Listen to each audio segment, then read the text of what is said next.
Learning to scuba dive is a life-changing event for anyone, but for somebody with a disability, it provides them a sense of freedom that they may not have on land. It often provides pain relief. The only time they feel no pain is when they're scuba diving.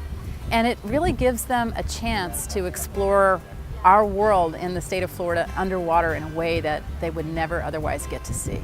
Incredible dive. Blue Grotto is one of my favorite places to dive ever. Everything is perfect, visibility is perfect. Got to go down into the cavern, 100 feet down.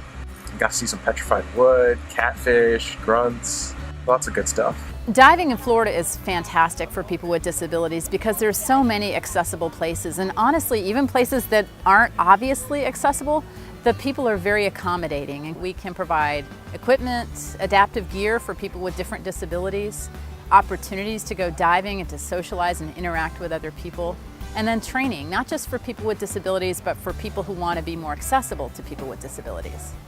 So 1 in 5 people have disabilities currently, and we really like to meet people where they are because not all disabilities are visible. When scuba diving in Florida, I don't feel disabled. I can get around better than almost everyone else.